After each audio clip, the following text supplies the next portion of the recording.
Good morning dear students. हम class 12th का coordination compound उपसय संयोजक यौगिक पढ़ रहे हैं और उपसय संयोजक यौगिकों में हम दो टॉपिक कवर अप कर चुके हैं जिनमें आपका एडिशन कंपाउंड था और वर्नर सिद्धांत था।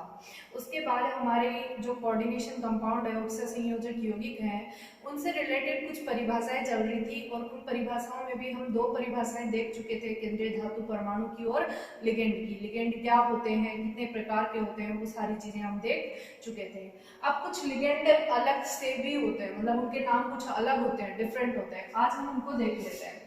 तो आज हम जब लिगेंड को देखने वाले हैं उनमें है सबसे पहला उभयदंतुक लिगेंड।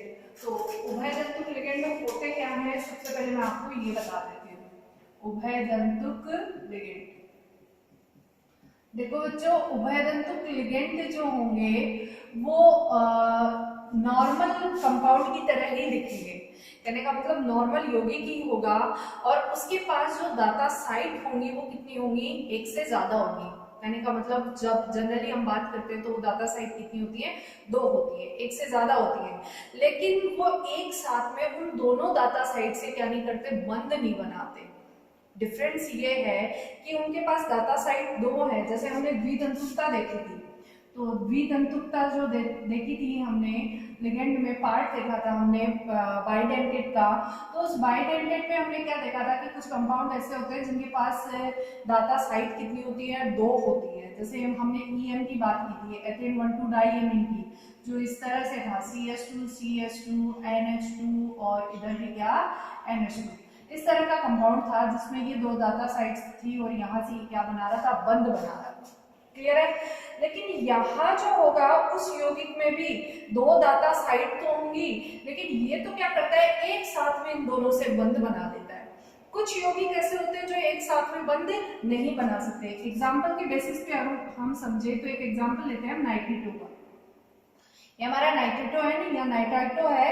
ये जो नाइट्राइटो है इसमें क्या होता है, नाइट्रोजन के पास भी एकाक इलेक्ट्रॉन युग्म होते हैं और ऑक्सीजन के पास भी क्या होता है, इलेक्ट्रॉन युग्म होता है। मैं इसकी संरचना ओपन करके लिखूं तो कुछ इस तरह से लिखी जाएगी। देखो ये यहाँ और ये यहाँ पे क्या, लोन पेयर्स। और अगर हम इस एरो को हटाते हैं, इस एरो का मतलब नाइट्रोजन के द्वारा इलेक्ट्रॉन इसको दिए हुए हैं, तो उस टाइम पे यहाँ ऑक्सीजन पे क्या होगा, माइनस चार्ज। ये कुछ इस तरह की संरचना होती है। तो अब देखो बच्चों, यहाँ पर भी, इसमें भी हमें क्या समझ में आ रहा है कि ऑक्सीजन पे भी इलेक्ट्रॉन युग्म है और नाइट्रोजन पे भी क्या है, इलेक्ट्रॉन युग्म है। ठीक है। तो यहाँ पे इन दोनों पे इलेक्ट्रॉन युग्म होने के बावजूद भी ये जो कंपाउंड होगा, ये जो अणु होगा, वो अणु क्या करेगा, एक बार में केवल एक ही जगह से बंध बनाएगा। तो मैं इसको जैसे लिखना चाहूँ तो ये यहाँ पे डबल बॉन्ड O और ये O नेगेटिव है, तो ये एक बार में तो बंध कहाँ से बनाएगा, यहाँ से। मतलब किसी धातु के साथ में यहाँ से बंध बनाएगा, तब ये साइड क्या रहेगी, फ्री रहेगी, ये किसी के साथ बंध नहीं बनाएगी। या फिर मान लिया ये ऑक्सीजन के साथ बंध बना रहा है, तो ऑक्सीजन के साथ जब केंद्रीय धातु परमाणु से बंध बनाएगा, तो जब ये नाइट्रोजन के ऊपर एकाकी इलेक्ट्रॉन युग्म है वो क्या रहेंगे, फ्री रहेंगे, मुक्त अवस्था में रहेंगे। तो यौगिक तो एक ही है, वही NO2 है, लेकिन इसमें दाता साइट कितनी है, दो। ठीक है। और इंपॉर्टेंट बात यह है कि दो दाता साइट होते हुए भी ये केवल एक ही स्थान से क्या करता है, बॉन्डिंग करता है, एक ही स्थान से बंध बनाता है। तो ऐसे जो लिगेंड होते हैं जिनके पास दो दाता साइट होते हुए भी वो केवल एक बार में, एक समय में, एक ही स्थान से क्या बनाते हैं, बॉन्डिंग बनाते हैं या बॉन्डिंग करते हैं, तो उनको हम क्या बोलते हैं, उभयदंतुक लिगेंड। मेरे हिसाब से आप लोगों को ये चीज क्लियर हो गई होगी। अब हम इसकी डेफिनेशन लिख लेते हैं कि डेफिनेशन की फॉर्म में इसको कैसे लिखेंगे। तो देखते हैं क्या लिखना है कि वे लिगेंड जिनके पास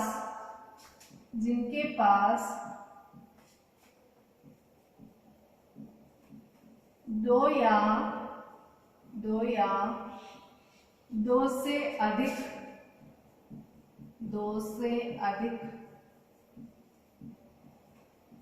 दाता साइट होती है, लेकिन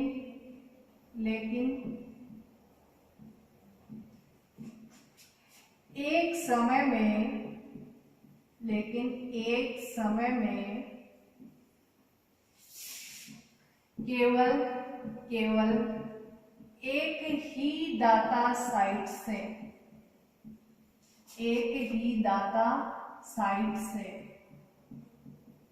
साइट के ब्रैकेट में आप परमाणु भी लिख सकते हो, डाटा साइट से बंध बनाते हैं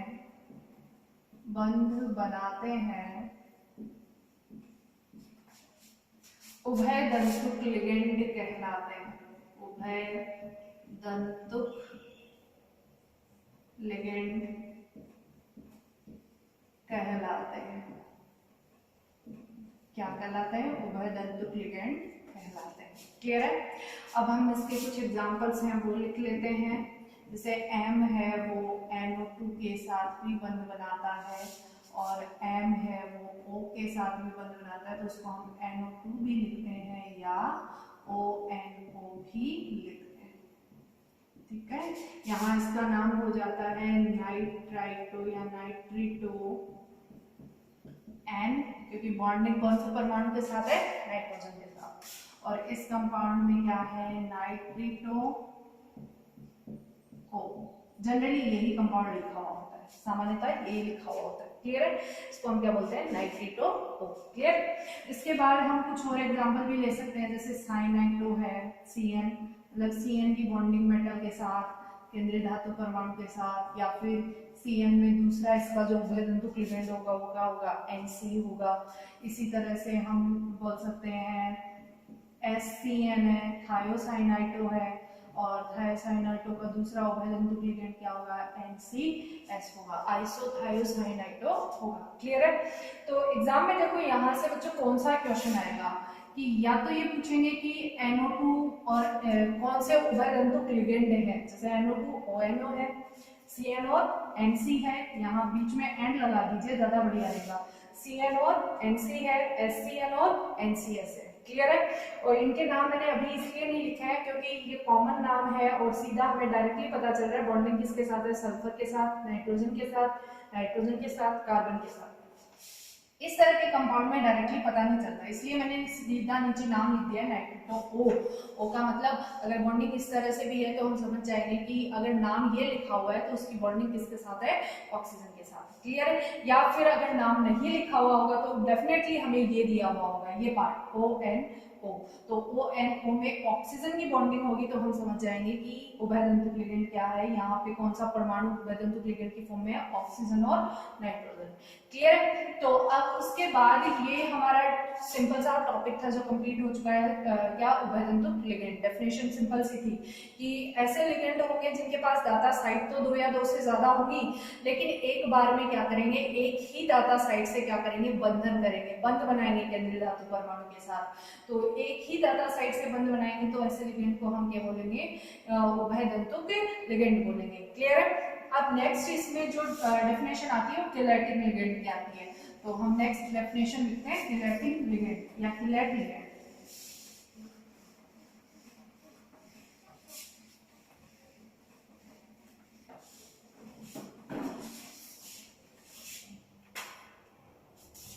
नेक्स्ट डेफिनेशन हमारी आती है किसकी? किलेट लिगेंड की। Chelate ligand. अब ये किलेट लिगेंड क्या होता है?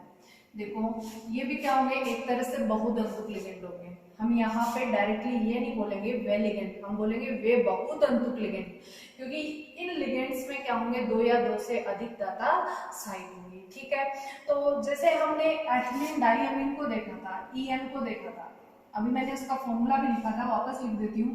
CH2 मैं यहाँ लिख रही हूँ NH2 और यहाँ लिख रही हूँ NH2।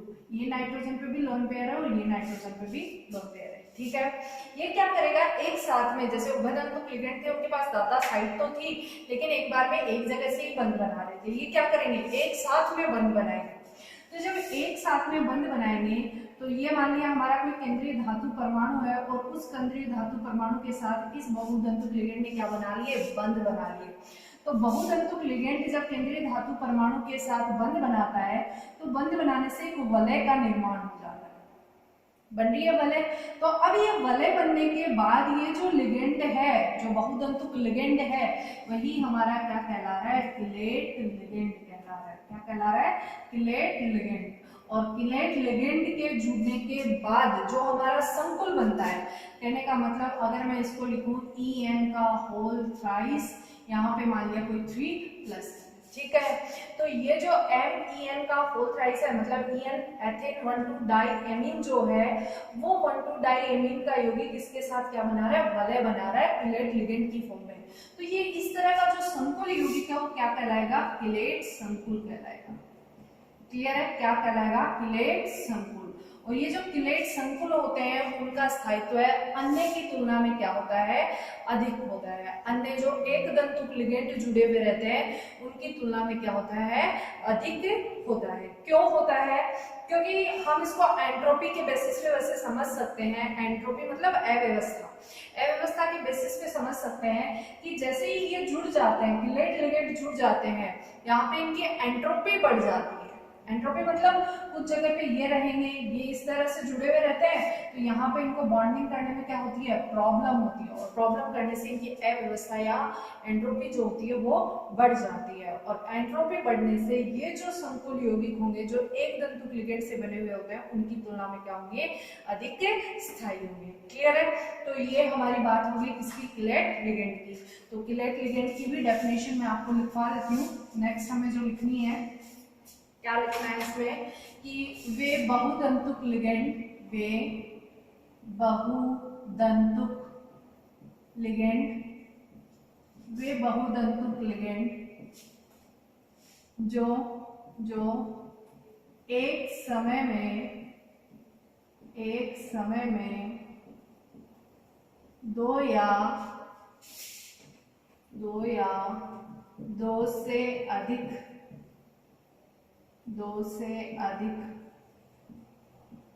दाता परमाणु के साथ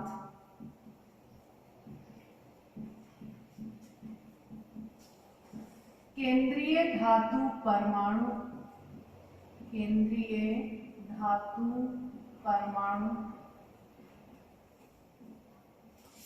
से बंधन करते हैं तो एक वलय का निर्माण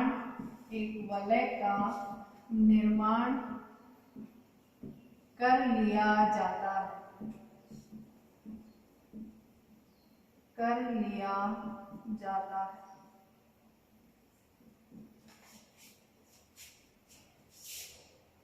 निर्माण कर लिया जाता है, ठीक है। वलय का निर्माण कर लिया जाएगा।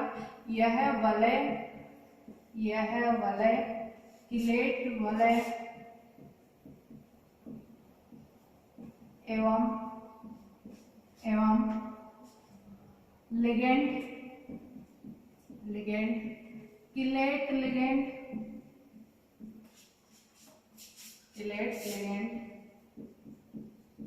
कहलाता है। और इससे प्राप्त संकुल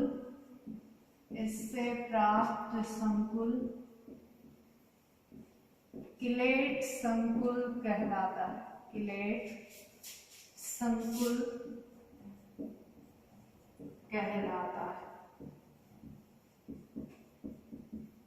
ठीक है। अब मैं इसके कुछ एग्जांपल्स लिख देती हूँ। जैसे हमने अभी देखा था COEN का होल थ्राइस 3+ को हम रिप्रेजेंट करेंगे तो कुछ इस तरह से रिप्रेजेंट होगा। CO, ये आपका EN, ठीक है। और यहाँ पर भी ये आपका EN,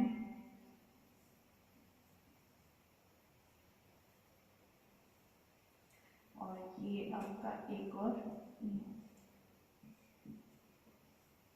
ठीक है। ये हमारा संकुल यौगिक हो गया और इस पर चार्ज क्या हो गया, 3+। क्लियर। अब इसी तरह एक एग्जांपल और लिख लेते हैं जिसमें मैं लिखूं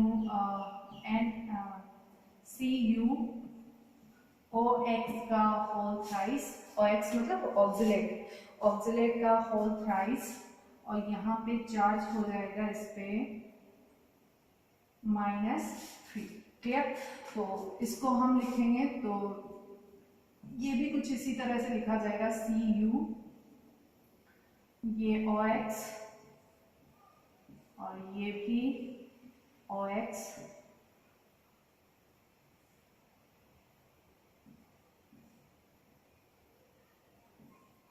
ठीक है, और ये लास्ट हमारा इनर्बिट OX।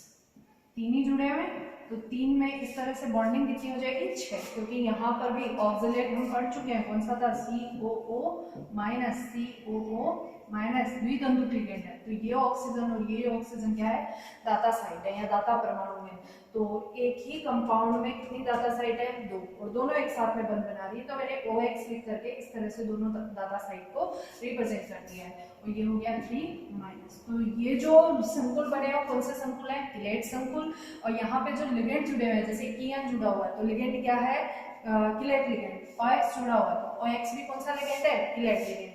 ठीक है, द्वितंतुक लिगेंड तो है ही है, द्वितंतुक लिगेंड के साथ ये कौन सा लिगेंड है, किलेट लिगेंड है। यदि हम EDTA की बात करें तो वो बहुतंतुक लिगेंड तो है ही है, लेकिन उसके साथ वो कौन सा लिगेंड होता है, किलेट लिगेंड होता है। क्लियर है, ये हो गई किलेट लिगेंड की बात।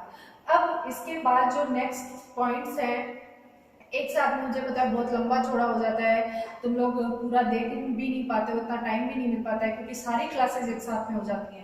तो आज हम इस क्लास को यही कंप्लीट करते हैं, और नेक्स्ट क्लास में हम जो बाकी की डेफिनेशंस बची हैं उनको कवर अप कर लेंगे। अभी भी बहुत सारी डेफिनेशंस इसमें बची हैं, इंपॉर्टेंट है जो, और एग्जाम में पूछी भी जाती हैं। तो इनके क्वेश्चंस भी जो है वो हम लास्ट में करेंगे। तो आज की वीडियो यही समाप्त करते हैं बच्चों, और थैंक यू सो मच।